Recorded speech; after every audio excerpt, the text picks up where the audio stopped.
Cam 13. From Graffiti Crew to Boyle Heights Powerhouse Gang. Origins and Defiant Beginnings. In the late 1980s, the vibrant yet gritty streets of Boyle Heights gave rise to a group of teenagers driven by their love for graffiti and tagging.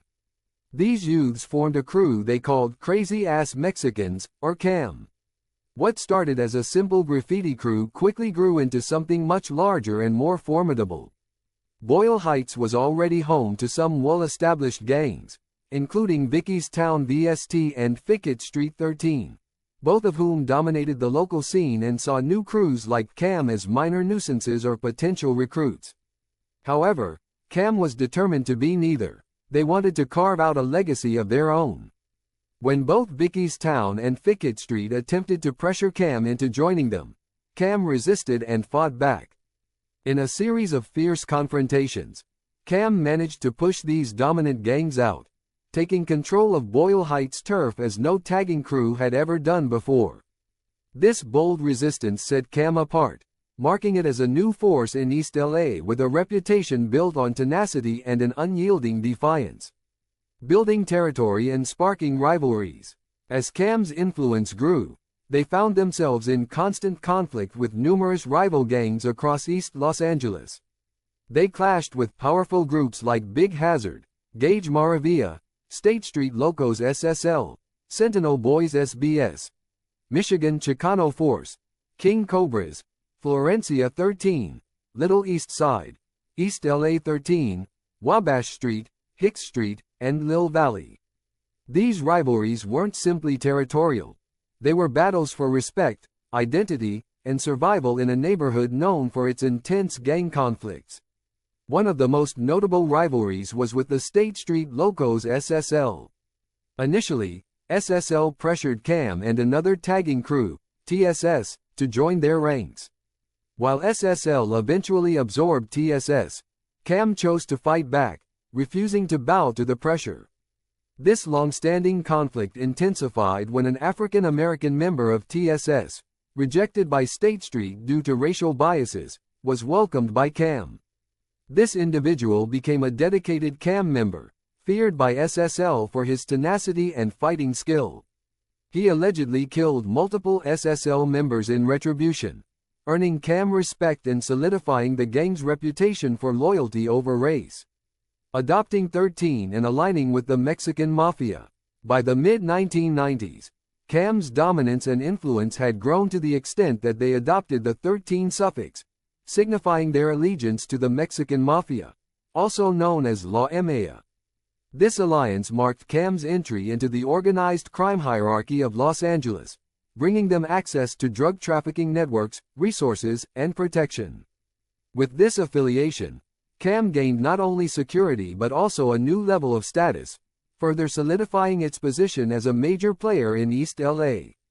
The addition of 13 transformed CAM from an independent tagging crew into an established gang with a reputation for toughness, loyalty, and pride in Mexican-American identity.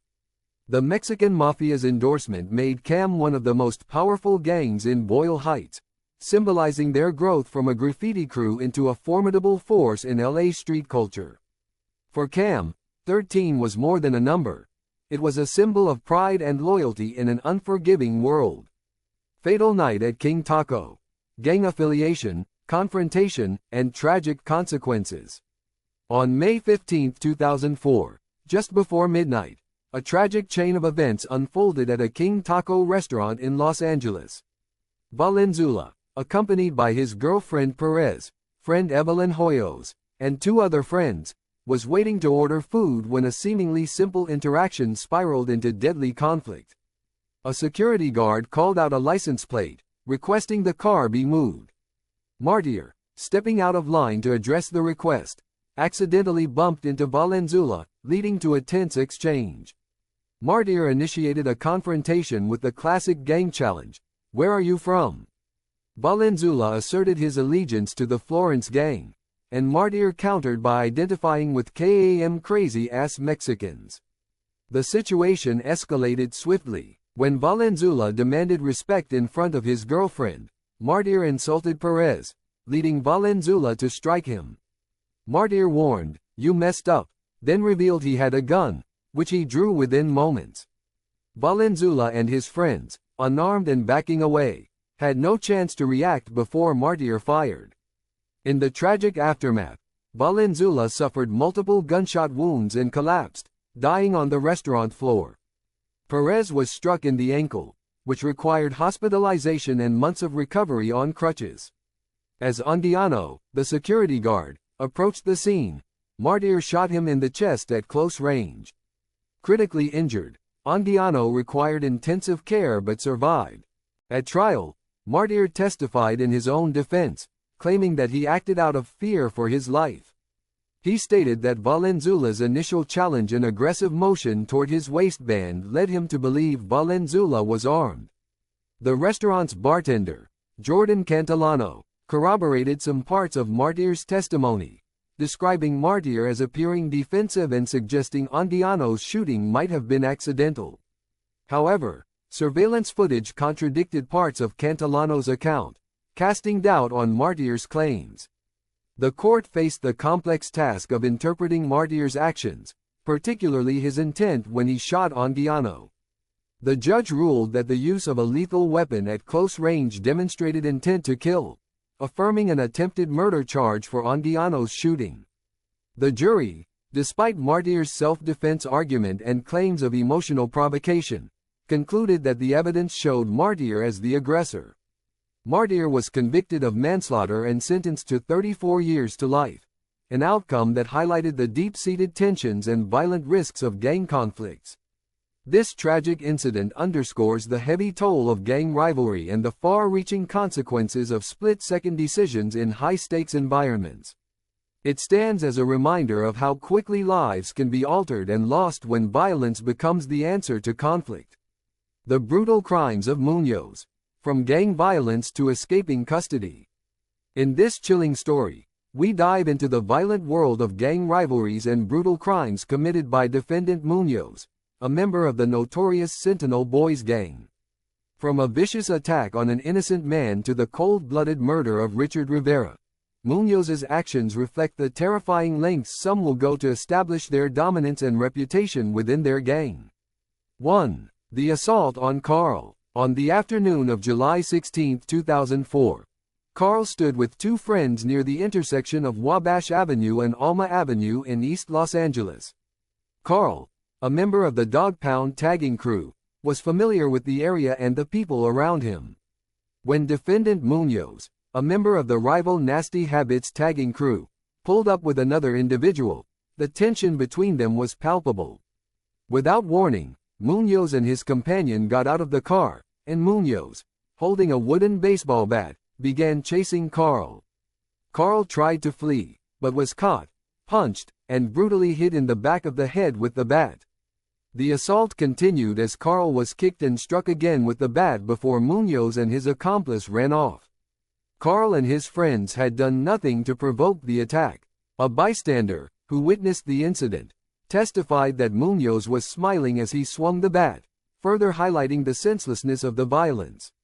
After the attackers fled, Carl, severely injured with a deep gash in his head, was assisted by the bystander. Months later, the witness identified Munoz in a photo lineup, confirming his role in the brutal assault. Carl also identified Munoz in a photo array, marking the beginning of the path that would lead to Munoz's involvement in more heinous crimes. 2. The murder of Richard Rivera. On November 19, 2004, Richard Rivera, a member of the Krazy Ass Mexicans cam gang, was shot and killed in a targeted attack. Rivera had been searching for drugs when he parked in a friend's driveway. After learning there were no drugs, Rivera left the house, only to be gunned down. A witness saw a man standing by Rivera's car holding a gun, and the shooter was later identified as Munoz by Rivera's friend. Although the friend initially hesitated to testify, he later confirmed that Munoz, along with another Sentinel Boys gang member, was responsible for the murder. Kevin, an acquaintance of Munoz, also witnessed the murder. He saw Munoz and another gang member approach Rivera's car and heard the gunshots. Fearing for his life, Kevin initially kept quiet but later volunteered critical information about the shooting. His statement led authorities closer to uncovering the truth. Charles, a fellow gang member, testified that Munoz bragged about the killing, describing how he just walked up and shot him with a .38 caliber gun. Munoz's defense was that he was merely present during the shooting, but forensic evidence tied the bullets to a specific firearm, corroborating the testimony that Munoz was the shooter. 3. Munoz's attempted escape. On March 25, 2005, just days after being booked for the murder of Richard Rivera, Munoz managed to escape custody. While being transported to court, he removed his handcuffs during the ride and bolted once the van door opened. In a dramatic turn of events, Munoz jumped onto a moving freight train, with deputies chasing after him. After a tense struggle, the deputies, aided by pepper spray, finally subdued Munoz, preventing his escape but marking yet another violent episode in his criminal journey. 4. Gang expert testimony. Detective Robert Gray provided crucial testimony about the dynamics of gang culture. The Cam Gang, with over 300 members, began as a tagging crew before evolving into a full-fledged criminal gang. Rivalries between KAM and the Sentinel Boys were violent and deeply rooted, and the two gangs had been in conflict for decades. Munoz, initially a member of the Nasty Habits crew, had recently joined the Sentinel Boys, marking his transition from one gang to another. Gray testified that Munoz's assault on Carl and the murder of Rivera were committed to benefit the Sentinel Boys, to solidify his standing within the gang, and to further the gang's reputation. Gray described how gangs like the Sentinel Boys often recruit members from smaller crews, like Nasty Habits, and how acts of violence, such as shootings and robberies, were ways to prove loyalty and gain respect. Munoz's actions, beating Carl with a bat and later murdering Rivera, were intended to solidify his place within the gang and send a message to rivals. This case serves as a stark reminder of the dangers posed by gang violence and the lengths some will go to in order to gain respect and power within their groups. Munoz's brutal actions, from assaulting Carl to murdering Richard Rivera, reflect the chilling reality of life in gangs and the devastating impact it has on communities. His escape attempt only highlighted the lengths to which he was willing to go to avoid justice. As we explore the consequences of these crimes, we must remember that gang violence destroys lives, not only for the victims but for the perpetrators as well. Munoz's story is a tragic example of how the pursuit of power and respect through violence leads to irreversible consequences. The murders of Raimundo Flores, Sanchez, and San Miguel, a deadly gang conspiracy. In this case, we revisit the tragic murders linked to the Krazy Ass Mexicans Cam Gang, focusing on the involvement of defendants Arcio, Mejorado, and their associates. The killings were driven by greed, betrayal, and violence, leaving a trail of destruction and unthinkable consequences. On April 12, 2005, Raimundo Flores, the first victim, was brutally shot in the back of the head with a .380 caliber round from a semi-automatic handgun. Flores, who drove a green Impala with special chrome rims and had recently come into possession of $18,000, was targeted by gang members Francisco Ramirez and Sergio Mejorado. They were aware of his newfound wealth, and after murdering him in an alley near Mejorado's grandmother's house, they made a hasty escape. The crime was carried out with alarming indifference. Mejorado, in an excited state, told his cousin David Lopez, who was sleeping in the living room, that they had just murdered someone. David, still groggy, went back to sleep. However, when he woke up later, he discovered the green Impala in the driveway, covered with blankets, and he noticed his cousin and Ramirez acting strangely, panicked, and rushed. In the following days, Mejorado and Ramirez tried to cover up their crime. They stripped Flores' car, taking the expensive rims, electronics, and other belongings, and set the vehicle on fire, destroying the evidence. Meanwhile, Jennifer Sanchez and Erica San Miguel, two women regularly hanging out at the Lopez house, were becoming increasingly involved in the gang's dangerous activities. Just 12 days after the murder of Flores, Arcio and Ramirez murdered both women. The bodies of Sanchez and San Miguel were loaded into David's car, driven away, and dumped in Tulare County, where they were found burned beyond recognition. The impact of these murders was devastating, and the legal system took swift action. Arceo was convicted of the first-degree murder of Raimundo Flores. The jury also found that a firearm was used in his killing and that the murder occurred during a robbery. The gang allegation related to Flores' murder was not decided, resulting in a mistrial. In addition to the Flores conviction, Arceo was found guilty of the murders of Sanchez and San Miguel and conspiracy to commit those murders. The jury also recognized that one of the women was killed because she was a witness to a crime, adding to the gravity of the offenses. For these horrific crimes, Arceo was sentenced to 3 terms of life without parole, plus an additional 50 years to life for the firearm enhancements linked to the murders of Sanchez and San Miguel. This case serves as a chilling reminder of the devastating consequences of gang violence and the lengths to which some will go for money and power. This story not only highlights the senselessness of gang-driven crime but also emphasizes the importance of justice in ensuring that those who commit such acts are held accountable. The case of Giovanni Guevara and the Cam Gang, a deadly encounter in East LA. On September 29, 2010, at approximately 2:36 p.m., Giovanni Guevara was walking to his girlfriend's house on Wabash Street in East Los Angeles when he was confronted by a man, later identified as a member of the Cam Krazy Ass Mexicans gang. The defendant asked Guevara, "Where are you from?" before declaring he was from Cam and telling Guevara he didn't belong in the area. Guevara responded that he was from nowhere, meaning he was not affiliated with any gang. The defendant then pulled out a gun from his waistband, racked it, and pointed it directly at Guevara, asking if he had money. Guevara, denying he had any, attempted to walk away, but what happened next would change his life forever. The defendant, on his phone, repeatedly asked, "Should I pop him?" and then told someone on the other end to meet him around the corner. Fearing for his life, Guevara ran. As he fled, the defendant opened fire, shooting 5 or 6 rounds. Guevara was struck in the stomach and back, collapsing from his injuries. At the hospital, Guevara was able to provide a detailed description of the attacker. He mentioned the assailant's age, weight, height, and a distinctive tattoo of a woman on his neck.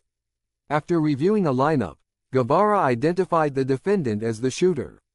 On October 7, 2010, officers spotted the defendant in an alley near Soto Street between Malabar and Boulder Streets.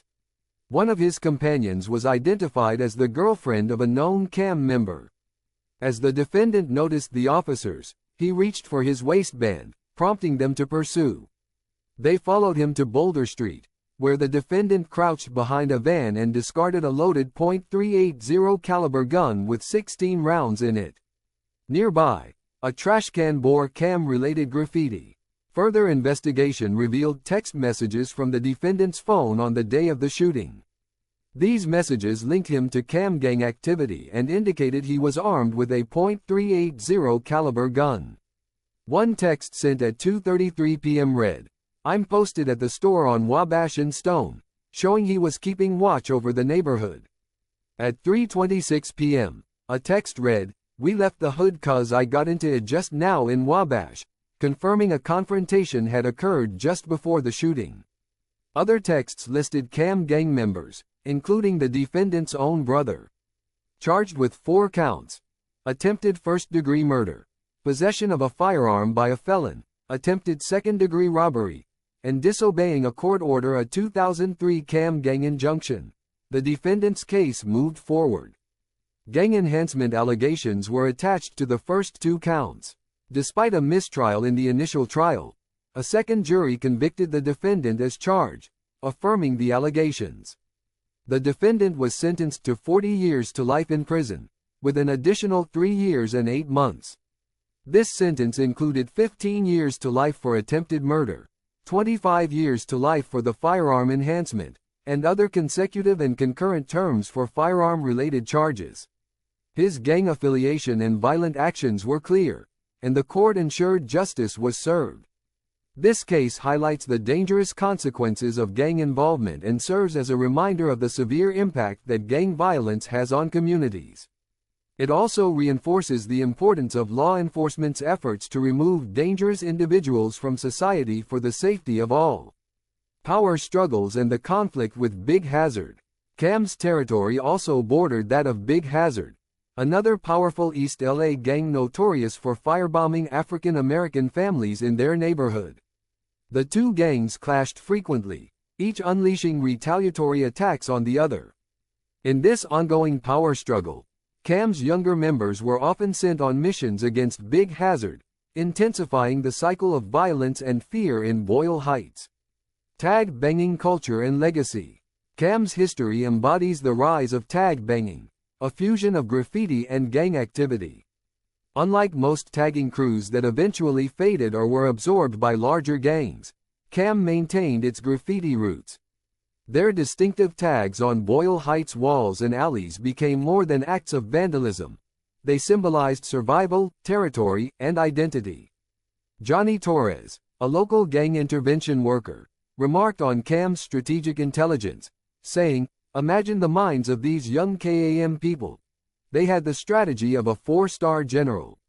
Torres, who had spent years working with Boyle Heights gangs, saw Cam as an organized and resilient group that defied the odds to claim their place among East LA's most established gangs.